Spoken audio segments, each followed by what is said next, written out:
Does this mean reconciliation for Paul Okoye P Square and Anita Okoye?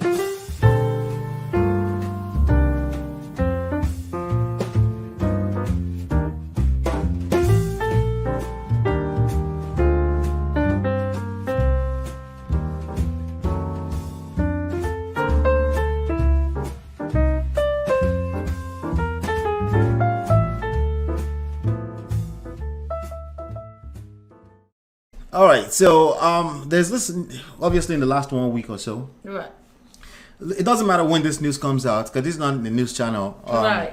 We're talking about marriage, Yeah. right? Just so happen that these are people that you know, love, like, because of their professional life, they're celebrities, right? But you know, we can relate in a lot of ways. The issues are a lot more magnified, you know, Because they're celebrities. yeah. So their issues are a lot more magnified in general. So because they're celebrities, but we'll talk about the part that can magnify. There's this video I'm going to play right now. Sorry for Instagram, and I want you to see it, and, Okay. and then we'll talk about it. So does this, what you see in this video, does this mean reconciliation?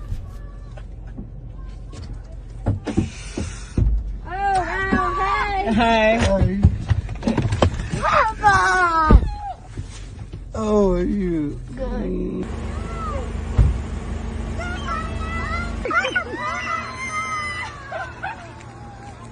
Are you shocked?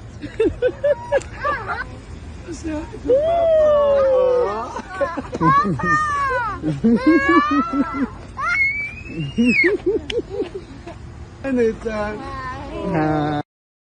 That's the gist. So the gist here is that she posted that video on Instagram. Okay. That Papa is here.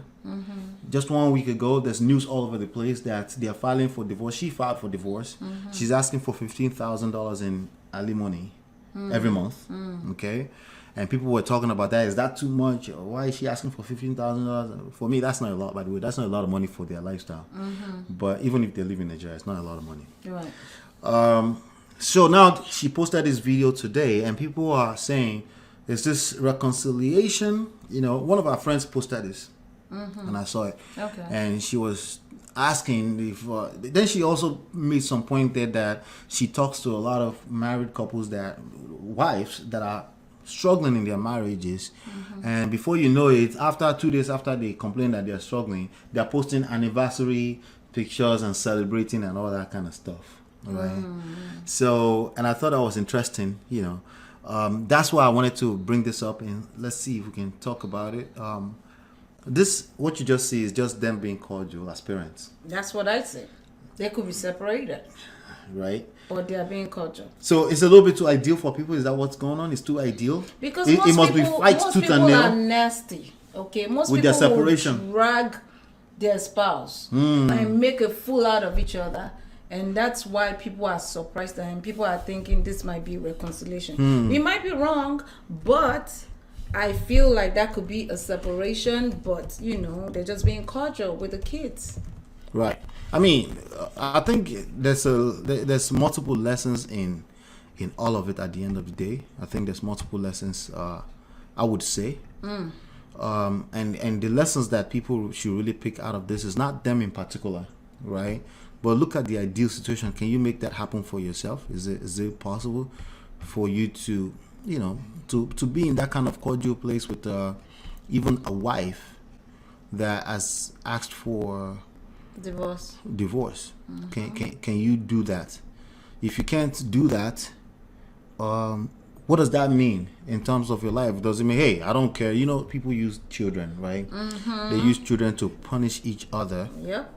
You know, so, and that's what I'm trying to figure. Like, if you let me just go ahead and share this so that we can show that on the screen, right? All right, so that's them right there. You can see all the picture all over the place, right? Right. If your separations happens, divorce happens in real life. That's just what it is. Theirs was based on cheating, right? Right. So it doesn't even matter why for this topic, right? Separation, divorce can happen for many other reasons outside Beyond of cheating, yeah. Right. So, but the bottom line is that sadly they're in that space where she's filed for divorce. I'm sure that it's not just I feel like most women don't file for divorce because of cheating. But I feel like most women. It's probably part of it, but it's not. That's not the core reason. Yeah, I mean it depends. So if the guy is an habitual cheater, okay, right, that can make a woman file for divorce. You cheated the first time, the woman forgave you, and you continue to cheat, and now it has become. So let me ask you like this: embarrassment for her. Right. So let me ask you like this: you as the woman, right? Sorry. I was just dramatic with that, right? You as a woman, you will be able to tell me better, right? In this situation, if I cheated on you, is it the cheating that really hurts you? I think it's more of the embarrassment. The embarrassment. To be honest. So it's the embarrassment, and we can safely call it the disrespect. Disrespect. And it's more so you feel disrespected, because I can come to you and say, "What do you mean disrespect?" What matters is that you feel disrespected. Okay, and I think that's so. The disrespect is usually, it can come in the form of cheating. Cheating is the symptom, right? And it doesn't mean it's not a choice. It's a choice that somebody made because there's a void they are feeling, and they've decided to go low, to their lowest of their character, to fill a void, right? Sadly, it's a sad situation when that happens. So if a woman receives that, like you just said, over and over again, or the disrespect also usually comes in other forms too. It's not just cheating. If a person is cheating, there are other ways that they're probably cheating too. So it's like all this disrespect coming from, eventually a woman will be tired and will file for divorce. And 80% of the time, especially with college educated people, 90% of the time, they initiate the divorce. Women initiate the divorce. So men generally don't, based on that numbers, right? So now, with that being said, I think it doesn't matter why. The bottom line is that they're in this bad space but it's already bad. The best thing you can do if there are 3 kids involved is to continue to parent in a very cordial as ideal as you can think of it. I know it's almost impossible because this person has either hurt you. There's resentment all over the place. Right. These things are hard. It is hard, but you will have to train yourself because of your kids. Because of your kids, it becomes trauma for the kids too. Yeah, and they're gonna take that into their relationships. Yeah, they will repeat that. Yeah, I agree 100%.